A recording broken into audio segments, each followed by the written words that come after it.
Hello, peoples. What's going on? It's coffee time. Alright. Get the tablet ready. All the wonderful things that you've all written in. Fix my robe.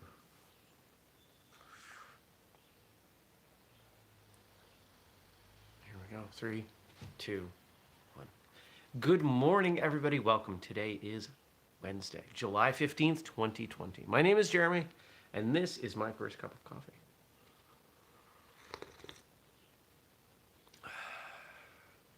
So I am using a new drip coffee pour over thing.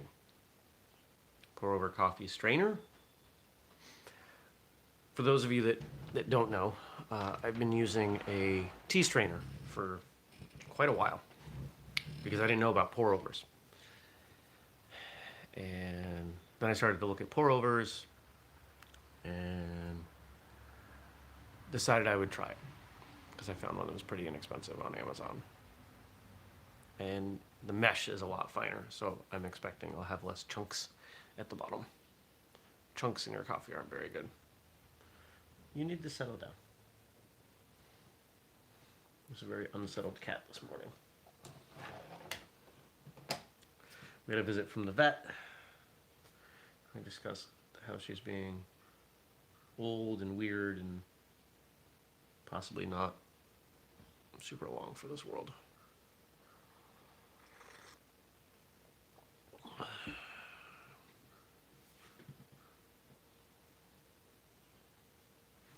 We'll see.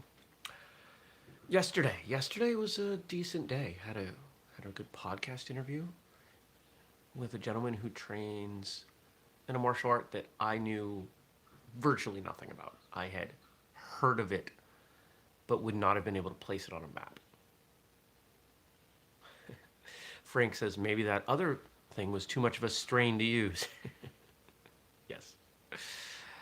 I started using a pour over, well, in this case a strainer, because it was easier.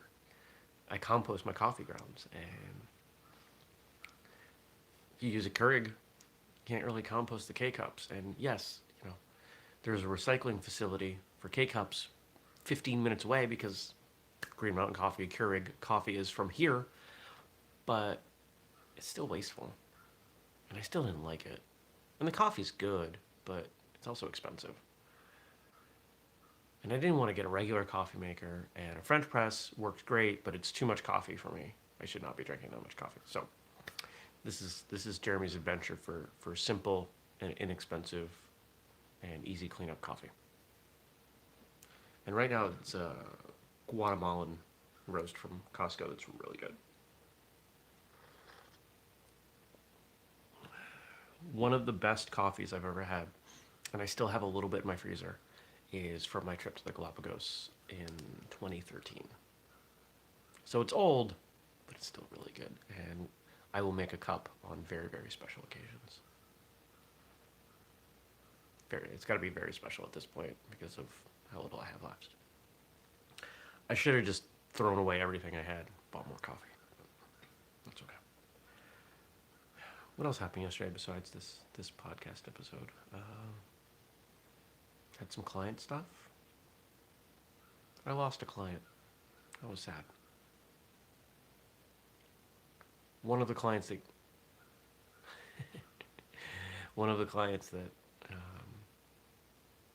pays me the least, but it's a friend, and it's always kind of a bummer. And Gabe writes in, I'm waiting for you to try the PBR coffee. So for those of you who don't know, Pabst Blue Ribbon, PBR, makes a hard coffee beverage. Basically coffee beer, I guess. And I saw it in the grocery store last week and posted it to my Instagram, and because it's crazy. And what was crazier was the number of people replying back that it's surprisingly good. So I think next time I go, I'm going to have to get some. I'm quite intimidated. I will not be drinking it for first cup, even though it seems to qualify as coffee. I enjoy a drink or two, or heck, sometimes more, but not in the morning. I've never been, even on vacation, I've never been one of those, hey, let's throw whiskey in my coffee. I will have a Bloody Mary once in a while. Once in a great while. I've probably had half a dozen Bloody Marys in my life. They can be good. Anything else happened yesterday? Went to the car dealership. Did some work there while they did maintenance on my car. Yay. Well, what's going on today? Let's see. Client stuff, acupuncture, coaching CrossFit. And then this evening, have a phone call with this kind of grandmother sort of figure. I haven't talked to her in a little while, so we set up time for a call. I'm going to give her a call and see how she's doing. She tells great stories. As you know, I love stories. And we'll just, she just turned 90 last week. And as someone who is 90, she's at kind of high risk. So she doesn't have a lot of physical company. So I'm trying to be one of those people that's making sure she feels socially engaged. Heck, I need to feel socially engaged. Only people I saw in person yesterday were at the car dealership. You don't count as a person. You're a cat. Your conversational skills are terrible. This is good. I think this is a good switch.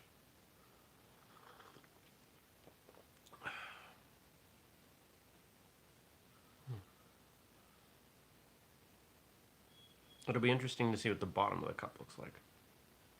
And then what I need to do, because I've been lazy about this, I talked about the burr grinder that I was using rather than the electric grinder. I've been using the electric grinder again. So I'll need to test side by side the burr grinder and the electric grinder and see if I can tell a difference. If I can't tell a difference, the burr grinder is probably going to end up in my car camping stuff because it doesn't require power. All right, that's enough coffee talk. Let's talk martial arts. I'm sure we could find ways to relate coffee and martial arts. Both are really good. Both make me feel awake and alive.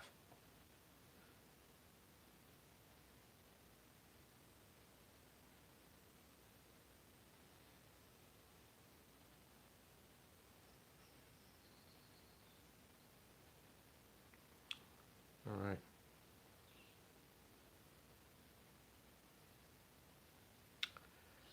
Today we got stuff from Gabe and from Frank, who I believe are both watching.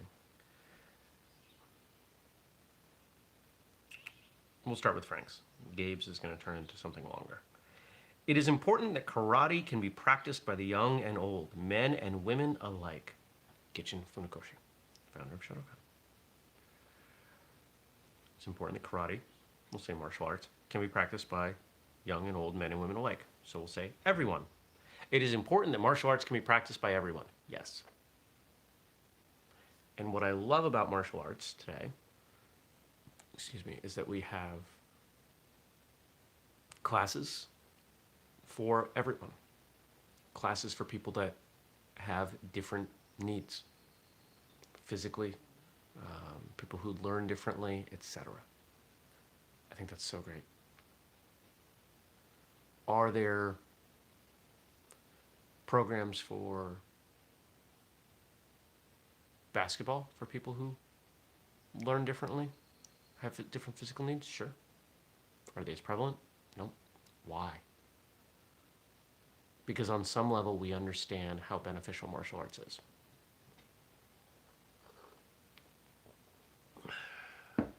How many parents out there who have never done martial arts say, I'm going to put my kid into karate, taekwondo, etc. I think it'd be really good for them. Everybody understands the inherent benefits of martial arts. Maybe not everyone. Most everyone. Martial arts is that thing that either you did and you regret quitting, your kid did, you regret them quitting, or something you seem to always have wanted to do but have never found the time. I mean, that's those are the three categories I find when I talk to people who aren't actively training. We've done ourselves a disservice by prioritizing children's classes.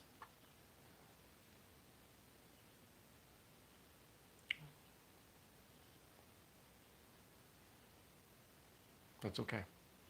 We're working on it. It's going to get better. Do not let circumstances control you. You change your circumstances. Jackie Chan. Yes. It is rare in life that I feel powerless. When it happens, it's one of the worst feelings in the world.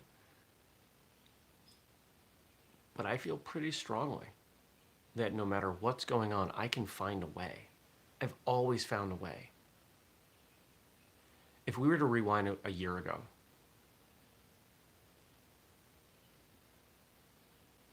yeah, a little over a year ago, we'll say last May, June, I had started consulting again and was trying to get a book of clients going, but it wasn't bringing in much money. I had lost my anchor employment job, which was doing marketing for a CBD company, because the owners are jerks.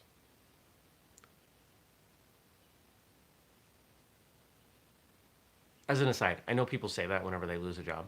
This is, I think, the first job I've ever been fired from. I think it is. And they didn't even fire me. They just started shutting off my access to things. They didn't have the stones to tell me I was fired.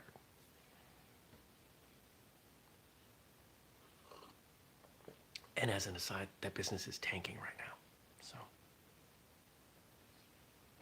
now. So, but bottom line, I was busy and I had no money, and I was terrified. I was utterly terrified. But what did I do? Did I sit and cry, or did I take action? I took action. There's always more action to take. I was looking at, okay, this is what's going on here, this is what's going on here. How do I defer this? How do I make it work? And I found a way to make it work. And there were other things I was planning to do. I was looking at rearranging some things and working at UPS for 6 to 12 months, which would have been, 5 a.m. to 9 a.m., 5 days a week. Financially, it would have solved the immediate problem. I found another way of doing it, but I was ready to do that because there's always a way. Change your circumstances. I was considering what it would look like to rent out my bedroom to somebody else, right? Like, I was looking at every possible option, and there were an overwhelming number of options.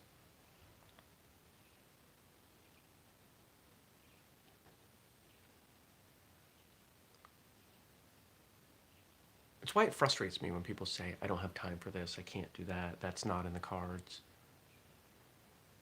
That's your choice. But a lot of people don't want to take responsibility for the things happening in their life.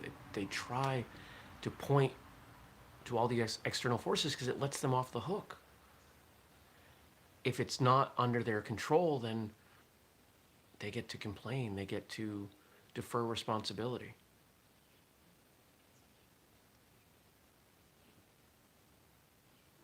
I don't know where this line comes from, but it's one that's always stuck in my head. And Gabe's watching, so maybe he'll confirm whether or not it's from the Bible, but God helps those who help themselves. I believe in that wholeheartedly. I've always worked hard to help myself. The harder you work, the better the luck you have. Frank just wrote responsibility. Yeah.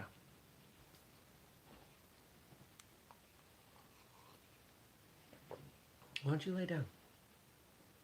No, why don't you lay down over there on your blanket? I don't want you to sit on me though. You can sit on me later. How about not right now? Don't fall off the couch.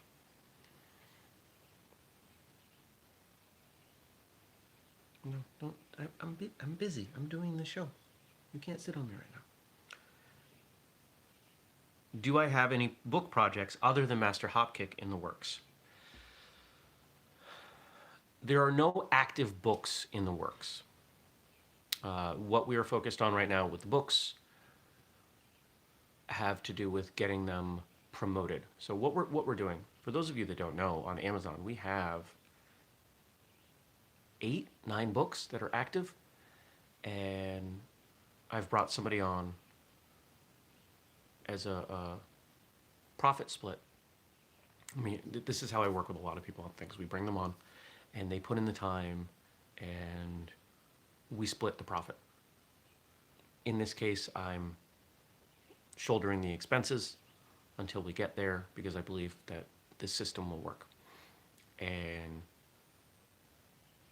what we're slowly doing is getting advertising going for the books that we have. We've rolled out the what I expect to be the most popular books we've got. And by books, I mean primarily transcripts of the books of the martial arts radio episodes that we've done. So there's one on Fumio Demura, which has the profile episode, which was 107, and then the interview episode, which was 130. So those are together in a book with a short intro. The Bill Wallace episode. And then there's the Master Hopkick origin story book is there, I think, only as I think it's only a Kindle book right now. I don't think there's a paperback version. There's the Martial Artist Handbook, which Stacy says the handbook rocks. Thank you. That continues to sell some copies. And actually, fun fact, as I was looking at some of the book data the other day, as you might imagine, there are a couple different ways people can buy books. There's the paperbacks, there's the Kindle books, and then there's this one category that I've always seen but didn't think it applied to us, called enhanced distribution, which is where bookstores apparently can order titles to stock. We sold a few copies via enhanced distribution. So somewhere likely in the US, is a bookstore that has, I think, 4 copies of whistlekick books. I think it was two Martial Artist Handbook, and I forget what the other 2 were. How cool would that be? That'd be pretty neat. And once we get going with the advertising, once that's humming along, then we'll bring out more. As you might imagine, I have a ton of book ideas. We're doing all of these programs right now. As you might imagine, I'm going to take that information and eventually make a book out of that. A training for martial artists sort of book. Stacy says, talk to your local Vermont bookstores. I could. It's not a priority. There are only so many hours in the day, and let's be honest, the majority of people that I know personally in Vermont have not bought this book. People I don't know are probably unlikely to buy the book. That's one of the things that I think, as I look back over the last few years, I think I've struggled with the most. People that claim to be great friends really haven't supported the things that I've done. Even great martial arts friends, some of them have been immensely supportive. Do you need money? Let me lend you money. I mean, that kind of supportive. But there are other people who just pay lip service. And I don't get it because I'm not that person. I had somebody I went to high school with who I wouldn't even call him a friend. I'm an acquaintance. Put up a Kickstarter. This guy, Dan, draws tikis, like the statues from Southeast Polynesian statues. And he's been doing this for a long time and made a mug out of one. I paid $40 for this mug. Do I need another mug? No. Is it cool? Yeah. I did it 100% because it's somebody that I went to school with, and I'm going to help him chase his dream because I can do that because I have that $40. I guess I'm just wired differently than most people.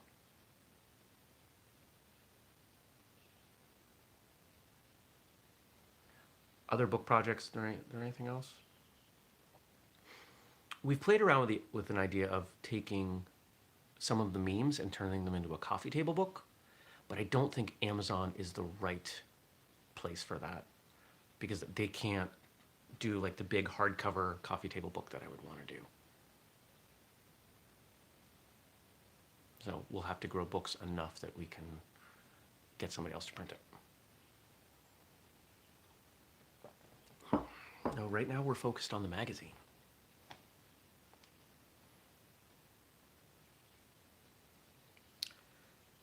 And Gabe's question today, you've said that just 6 months of martial arts training could have a lasting impact on someone's life. How should someone's life be different after only 6 months of training? Think of progress as a spectrum, a continuum. We can't say that after 6 months you are going to be at this point on the continuum, but we can say that you're going to shift roughly this much. After 6 months of training, I would expect someone to see just enough difference in their physical coordination, memory, etc. around their technique, as well as a boost in confidence and discipline that they are able to correlate the effort that they put in with the results. Sometimes when you do something for just, a couple days, it's hard to see a difference. And sometimes when change comes so slowly, you can't notice the difference. Anybody who has kids knows that somebody who hasn't seen their children for 6 or 12 months will say, wow, look how much you've grown, right? That's a common thing because the marks in time are far enough apart that we can see that change. But if it's your kid, you don't notice that they grow a fraction of a millimeter per day. After 6 months, it's enough of a mark in time that there's a bump in that continuum so that you can see it. And if you take a look at when people stop training martial arts, if they stick around for 6 months, in my experience, they tend to stick around for a few years. It's the ones who come in and they're there for a month or two, maybe 3. 3 months is a big point in time for us.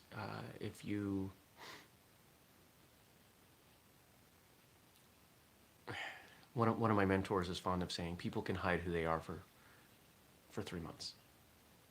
It's easy to make temporary change for 90 days.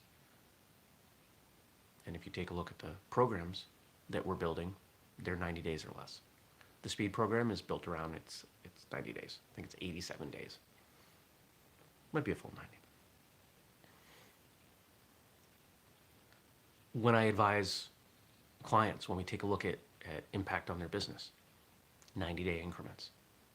Once something is established, it takes 3 months to see a change, to start seeing a change. So when we look at martial arts, 3 months is where you start seeing a change, potentially. 6 months, there should be a definitive change in there. And that's 6 months of consistent training. It doesn't necessarily mean that you have to go 5 days a week, but it means that, most people, right, 2 days a week. That would be, if most classes are an hour, we'll say 8, 9, 10 hours a month. Even if it's only 8 times 6, right? So we're talking about 50 hours. You put 50 hours into something, you're going to see a change. That's a full week of work. You're doing something full time for a week. Yeah, there's some change there.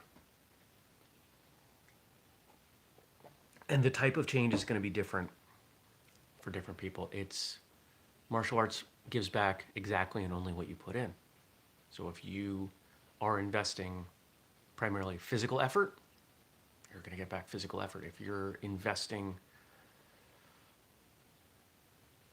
more emotional, mental, psychological energy, that's probably what you're going to get back. And the good thing about that is that people are going to invest what they are most interested in early on. If somebody's there for physical reasons, they're probably going to see physical changes primarily. But as you stick around, it's the other stuff that starts to change, whether you want it or not. Right. Good stuff. Good questions today. Thank you. Thank you, Frank. Thank you, Gabe. I appreciate when you all write in questions and comments. It means a lot to me. If you haven't checked out the How Martial Arts School Can Survive COVID-19, if you haven't checked that out, if you're not a school owner, that's fine. If you have, cool, thank you. If you haven't shared it with your instructor, if you have overheard, I'm going to be direct, if you have overheard a martial arts school owner or instructor talk about the challenges of being such a person, of owning a school during this time, please share that episode with them. It's not an episode. Please share that video on YouTube with them. This is real advice. This is the type of stuff that people pay me, I'm not going to lie, a decent amount of money to do. And I will continue to do all I can for the martial arts industry for free. So, share it with them. What's going to bum me out, I'm going to be honest and maybe a bit emotional for a moment. What's really going to bum me out is that as things continue, as we see restrictions come back, I don't know if you saw, some state, California's already locking stuff down again. As that happens,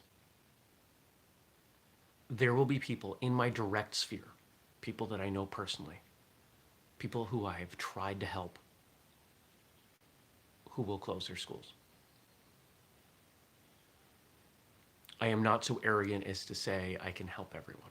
I am not so arrogant as to say that everyone needs to listen to me. But let's rewind to the beginning.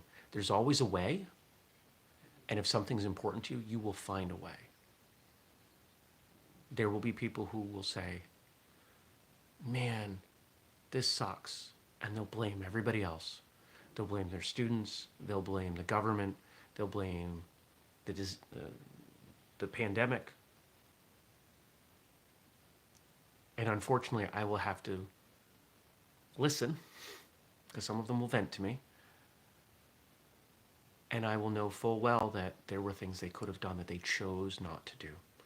And some of them, I might push back and say, did you listen to the episodes that I did? The bonus episodes on how to get through this? Did you watch the videos? Did you ask me for help? Did you ask anybody for help?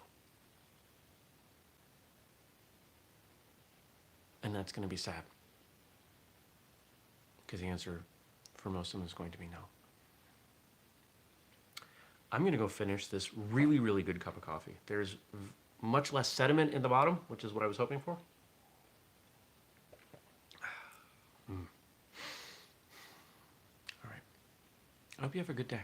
A great day. A fantabulous, stupendiferous day. I'm going to. And I will see you back here tomorrow, hopefully with some questions and comments that you wrote in. Take care, everybody. I'll see you tomorrow. Peace.